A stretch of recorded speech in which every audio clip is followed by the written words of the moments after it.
The quantum arrays at the Mauna Kea Observatory picked up the signal at 3:47 a.m. Hawaiian Standard Time.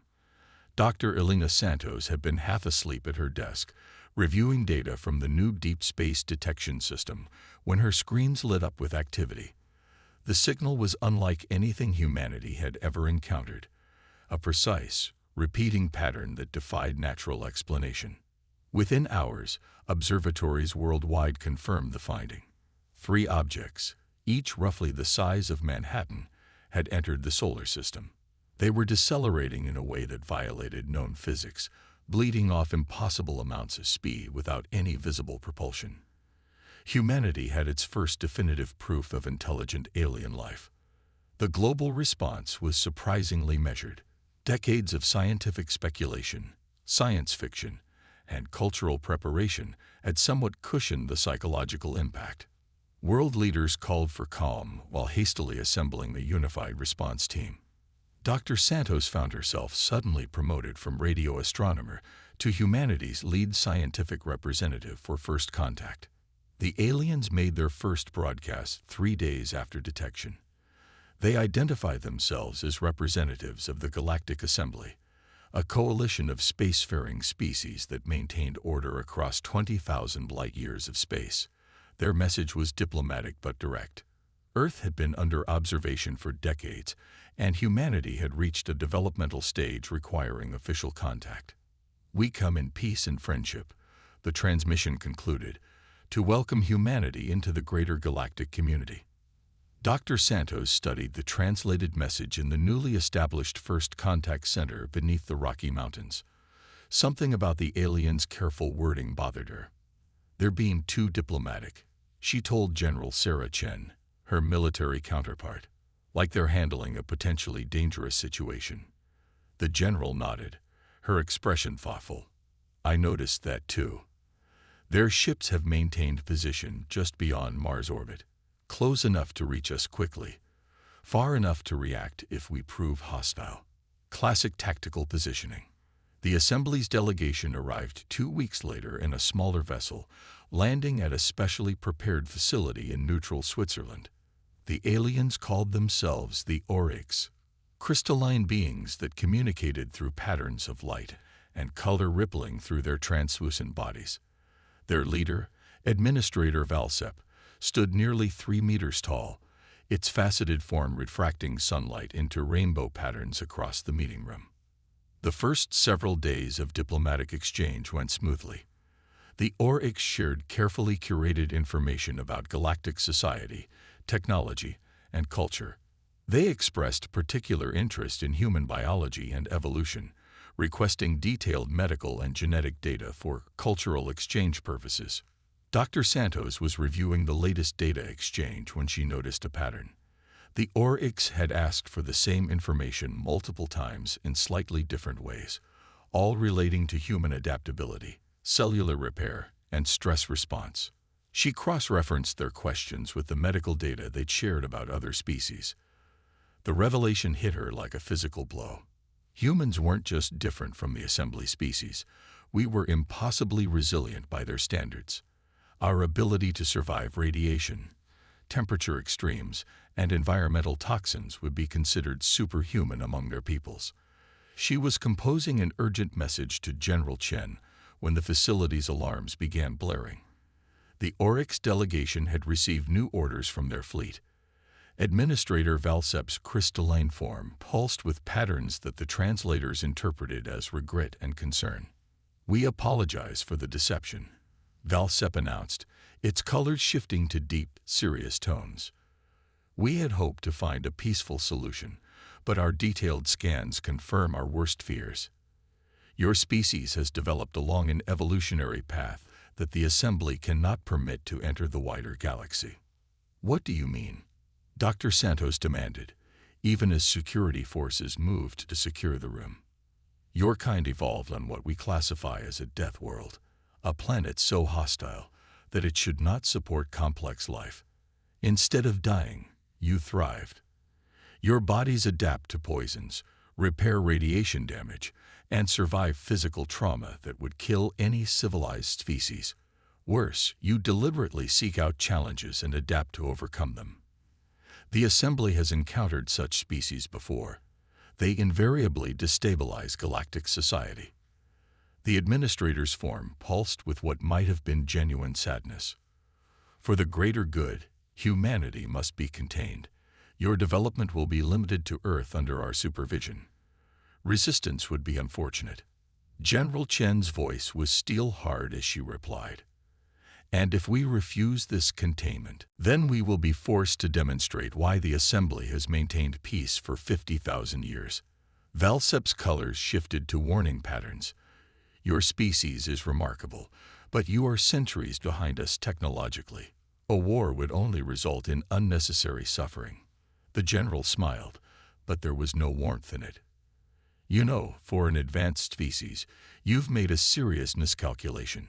You just told a Death World species that you consider us an existential threat, then threatened our freedom and survival. Worse, you've given us time to prepare. Warning signals blared through the facility as the massive assembly ships began moving from Mars' orbit toward Earth. Humanity's first contact was about to become humanity's first interstellar war. But neither the Assembly nor humanity yet realized that evolution had more surprises in store, and Earth's Death World horrors had only begun to reveal themselves. In the 3 months following the Assembly's ultimatum, humanity demonstrated exactly why Death World species were so feared by the galactic community. Rather than succumbing to panic or despair, the threat of alien domination catalyzed unprecedented global cooperation. Dr. Santos found herself working alongside scientists from former rival nations in a sprawling underground facility beneath the Antarctic ice. The location had been chosen specifically because it was one of Earth's most inhospitable environments. Exactly the kind of place the Assembly species avoided. They think we're dangerous because we survive in conditions like this, she told her international team, gesturing at the howling storm visible through the reinforced windows. Let's prove them right. The breakthrough came from an unexpected source. Dr. Yuki Tanaka, a Japanese geneticist, discovered something extraordinary while studying the Assembly's biological database. Every other spacefaring species had evolved on worlds with stable environments and minimal environmental pressures. Their DNA was neat, orderly, and relatively unchanging. Human DNA, by contrast, was a mess of adaptations, redundancies, and apparent genetic junk that served no clear purpose. Except, as Dr. Tanaka demonstrated, it did serve a purpose. Humans weren't just adapted to Earth's harsh conditions. We were adapted to adapt. Look at this, she explained, highlighting complex genetic sequences on the holographic display. When Assembly species encounter new challenges, they have to evolve solutions over thousands of generations. But these sequences in our DNA, they're like evolutionary shortcuts. They activate in response to environmental stress, allowing for rapid adaptation within a single generation. The implications were staggering. Humanity's messy genome was actually an incredibly sophisticated system for real-time environmental adaptation. What the Assembly saw as primitive genetic chaos was actually an evolutionary advancement far beyond their understanding. General Chen immediately grasped the military implications. You're saying we can potentially adapt to their weapons, their environmental attacks. Better than that, Dr. Santos interjected.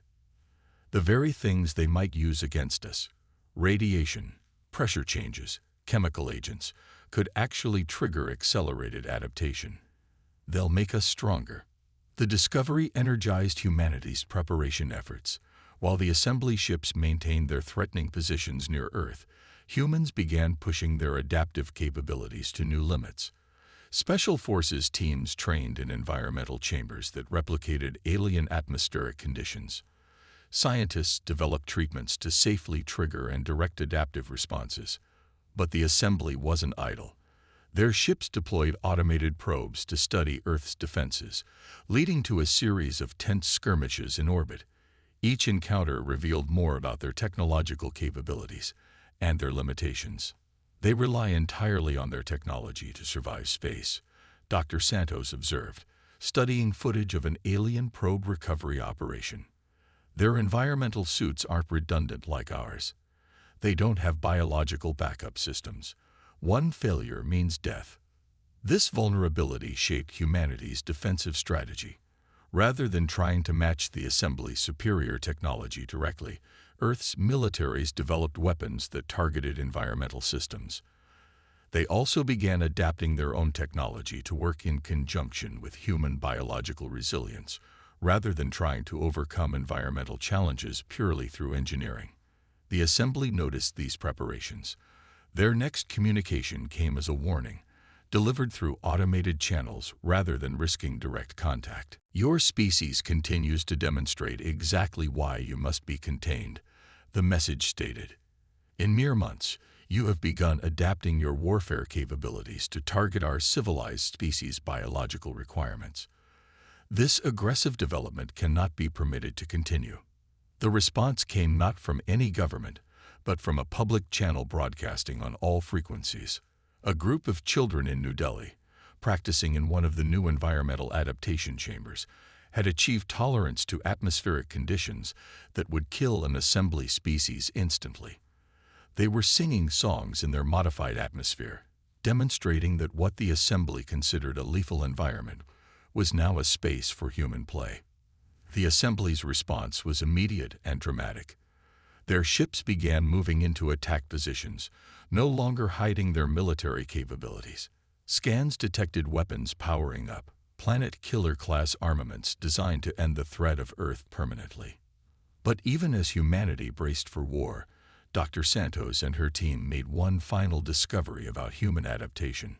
Hidden in our genetic code was evidence that Earth hadn't just randomly produced a death world species. Something in our planet's history had deliberately engineered humanity to be this way. The question was, why? As assembly weapons powered up and humanity prepared its defenses, no one yet realized that they were all playing parts in a game set in motion millions of years ago. Earth wasn't just a death world. It was a forge, designed to create something the galaxy desperately needed, but didn't yet know it was missing. The discovery that humanity might be the product of ancient engineering sent shockwaves through Earth's scientific community, but there was little time to investigate further. The Assembly's fleet had grown to 30 capital ships, each capable of devastating a continent. Traditional military doctrine suggested surrender was the only logical choice, but humans had never been particularly logical when faced with extinction. In the Sahara Desert, engineers were completing humanity's first planetary defense grid. The location had been chosen deliberately. The harsh conditions kept assembly surveillance to a minimum. Dr. Santos stood with General Chen at the main control center, watching workers in advanced environmental suits install quantum resonance arrays. The assembly thinks this environment is a hindrance, the general observed, but we've turned it into an asset. Their sensors can't penetrate the sandstorms, and their drones malfunction in the extreme heat. Dr. Santos nodded, studying readouts from the latest adaptation trials. Their entire strategy is based on the assumption that we're primitive because we live in hostile conditions. They don't understand that these conditions are our advantage. The defense grid was just one part of humanity's preparations. Across the globe, populations were being moved into hardened underground shelters, not just to protect them from attack, but to activate humanity's hidden potential. Deep underground, in high pressure and unusual atmospheric compositions, people were experiencing accelerated adaptation. In the Mariana Trench, a research team led by Dr. Tanaka had made another breakthrough. The crushing pressures that would kill any assembly species were triggering previously dormant genetic sequences in the test subjects. Humans were developing the ability to process oxygen more efficiently, strengthen their bone density, and even perceive electromagnetic fields. It's like our DNA was designed with hidden subroutines, Dr. Tanaka explained over a quantum-encrypted channel. The more environmental stress we face, the more capabilities we unlock. We're not just adapting, we're transforming. The assembly wasn't blind to these developments. Their next communication came through captured probe data. Your species' continued existence violates the natural order. You were clearly engineered as a weapon by some ancient race, and we cannot allow such a threat to remain active." The irony of their statement wasn't lost on humanity's leaders. The Assembly's fear of artificially enhanced beings had led them to overlook a crucial possibility: that they themselves might be the result of artificial tampering. Their neat, orderly genetics and inability to adapt suddenly seemed less like civilization and more like deliberate limitation. As the deadline for the Assembly's ultimatum approached, humanity's preparation took on an almost festive atmosphere. In Norway, children were holding competitions to see who could stay outside the longest in winter storms. Australian outback communities were teaching Assembly impossible survival skills as part of standard education. Even the International Space Station had been modified to operate in conditions that would kill Assembly species instantly. But the most significant developments were happening in the Antarctic facility. Dr. Santos and her team had begun to understand the true nature of Earth's evolutionary forge. The planet's harsh conditions weren't random. They followed patterns, creating specific types of adaptation pressures. More importantly, these patterns were accelerating. Earth isn't just making us stronger, she explained to the United Earth Defense Council. It's preparing us for something specific.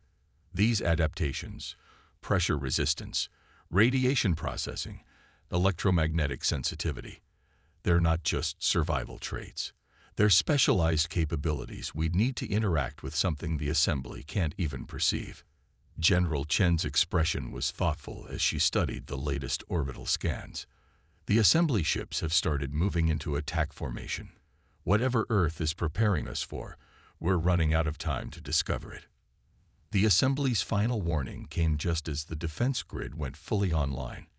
You have 24 hours to surrender and accept containment, or we will be forced to sterilize your world. Your biological weapons program cannot be allowed to continue. They still didn't understand. Earth itself was the weapon, and humanity was its ammunition. As the Assembly fleet began its final approach, the planet's ancient machinery stirred to life. Deep in the Earth's core, systems that had slept for millions of years awakened, responding to the presence of their created children. The Assembly had come to prevent a weapon from being unleashed on the galaxy. Instead, they were about to become the catalyst that activated it. As humanity prepared for what seemed like a hopeless battle against superior technology, no one, not even Dr. Santos and her team, fully grasped what Earth's evolutionary forge had actually created. They were about to find out. The Assembly's attack began exactly as their ultimatum expired. Their ships descended through Earth's atmosphere in perfect formation, crystalline hulls gleaming with deadly energy. Their first strike was meant to be decisive. Quantum beams targeting major population centers and military installations simultaneously. But Earth had other plans. The planetary defense grid activated moments before the Assembly weapons fired. But instead of generating defensive shields as the aliens expected, it did something unprecedented. It amplified Earth's natural electromagnetic field, transforming the planet's ionosphere into a weapon. Assembly targeting systems, designed for civilized combat in stable conditions, went haywire in the electromagnetic chaos. They thought we'd try to match their technology, General Chen observed from the Antarctic Command Center. They never considered we'd weaponize the planet itself. The Assembly's response was swift and brutal. Their ships deployed atmospheric processors designed to make Earth's air more suitable for their species, which would incidentally make it lethal for humans.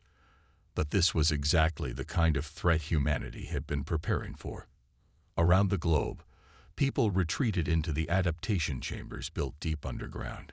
Instead of dying, they began to change.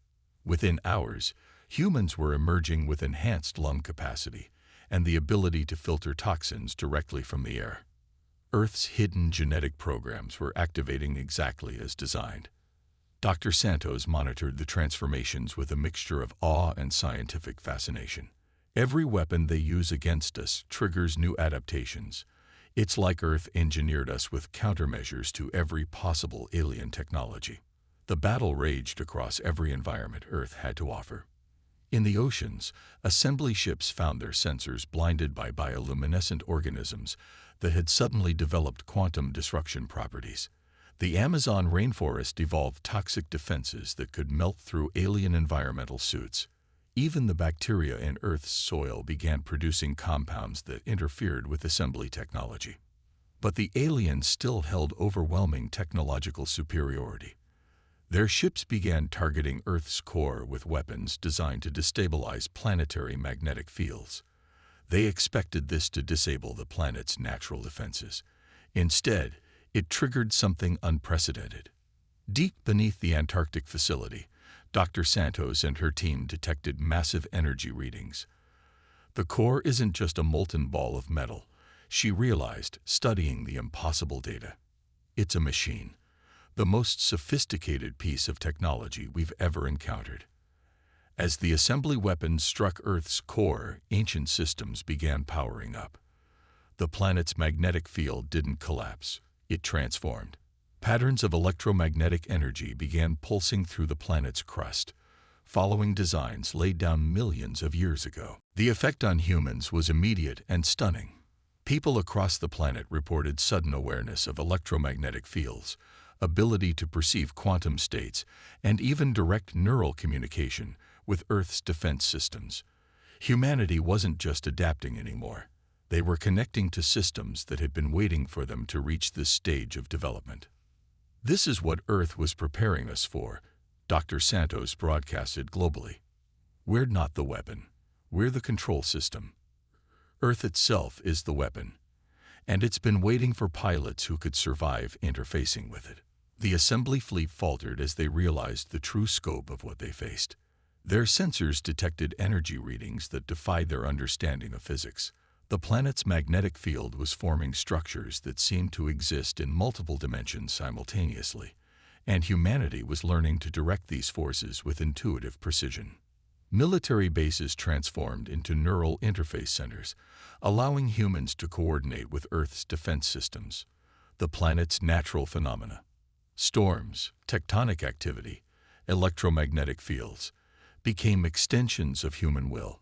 Assembly ships found themselves fighting not just a primitive species, but an entire world that had been weaponized by its inhabitants. But even as humanity gained the upper hand, Dr. Santos made a discovery that changed everything. The patterns of energy emerging from Earth's core weren't just weapon systems, they were a message. The ancient civilization that had engineered humanity hadn't been creating a weapon at all. They had been creating something far more important. As the battle reached its climax, Earth's true purpose began to emerge. The assembly had been right to fear what humanity might bring to the galaxy, but completely wrong about what that something was. The final phase of Earth's great experiment was about to begin, and neither humanity nor the assembly was prepared for what it would reveal. As the battle for Earth reached its crescendo, Dr. Santos and her team worked frantically to decode the message emerging from the planet's core. The energy patterns weren't random. They were a language written in quantum states and electromagnetic frequencies. A language that only beings adapted to Earth's extreme conditions could perceive and understand.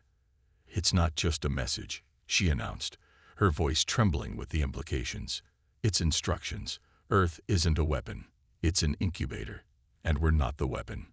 We're the cure." The data revealed a story millions of years in the making. The ancient civilization that had engineered Earth hadn't been creating warriors. They had been creating mediators. The galaxy was dying, though the assembly didn't know it yet. Their carefully maintained order, their fear of adaptation and change, was slowly strangling the cosmic ecosystem. "Look at the assembly's worlds," Dr. Santos explained to the gathered military and scientific leadership. "They're perfect, stable, unchanging. And that's the problem. The galaxy needs chaos to evolve, to adapt, to grow. The assembly has been unknowingly sterilizing the galaxy in their quest for perfect order." Even as she spoke, humanity's connection to Earth's systems was revealing more. The harsh conditions that had forged humanity hadn't been random. Each environmental challenge had developed specific traits, not for warfare, but for healing. Pressure resistance to repair stellar damage, radiation processing to cleanse dead systems, electromagnetic sensitivity to restore cosmic energy flows. General Chen was the first to understand the tactical implications. "We're not fighting for survival anymore," she announced. "We're fighting for everyone's survival, including the assemblies." The revelation transformed the battle. Instead of trying to destroy the assembly ships, human controllers began using Earth's systems to communicate. The planet's electromagnetic field projected images directly into the assembly ship's sensors. Images of dying stars, stagnant nebula, and the growing cosmic entropy their perfect order had created. The assembly's response was predictable: denial, then horror as their own sensors confirmed the data. Their weapons fell silent as the truth became undeniable. Their civilization's quest for stability was killing the very galaxy they sought to preserve. But humanity wasn't done revealing surprises. As the battle turned to dialogue, people across Earth began manifesting new abilities. The adaptive traits weren't just for survival or healing. They were tools for connection. Humans could now perceive and communicate across quantum states, bridge different forms of consciousness, and even help other species adapt safely to change. "This is what Earth was preparing us for," Dr. Santos explained to the assembly representatives, who had cautiously returned to the negotiating table. "We're not here to destroy your order. We're here to help it evolve. To be the bridge between chaos and stability that the galaxy needs." The evidence was undeniable. Already, human adaptations were having an effect on nearby space. Stellar activity was increasing in healthy patterns. Dead systems were showing signs of renewal. The galaxy itself seemed to be responding to the presence of beings who could bridge the gap between order and chaos. The assembly faced a choice: maintain their perfect, dying order, or embrace the controlled chaos that humanity represented. The decision wasn't easy. Centuries of fearing death-world species had left deep scars. But the alternative was watching their precious galactic civilization slowly suffocate. In the end, it wasn't the assembly leadership that made the choice. Their own people, seeing the effects of human adaptation, began requesting contact. Young assembly members were particularly fascinated by humanity's ability to thrive in change rather than fear it. Some even began showing signs of breaking through their own genetic limitations. That's the final piece, Dr. Santos realized, studying the effects of human interaction on assembly biology. We're not just adapted to survive change. We're adapted to help others survive it too. Earth didn't create a weapon or a cure. It created teachers. The war ended not with surrender or victory, but with understanding. Earth's purpose had never been to destroy the assembly's order, but to revitalize it. Humanity's role wasn't to conquer the galaxy, but to help it grow again. They were the children of evolution itself, designed to help life flourish in all its chaotic, beautiful forms. As the assembly fleet departed Earth's orbit, they left not in fear, but in hope. Their perfect, stagnant civilization had found what it needed most: not an enemy to fight, but a partner to help them change. Earth had created exactly what the galaxy needed: a species that could thrive in chaos while understanding the value of order. Humanity's first step into galactic society wasn't as conquerors or refugees, but as teachers, healers, and bridges between what was and what could be. The death world had produced not a weapon of destruction, but a tool of renewal. And the galaxy, slowly awakening from its ordered slumber, would never be the same.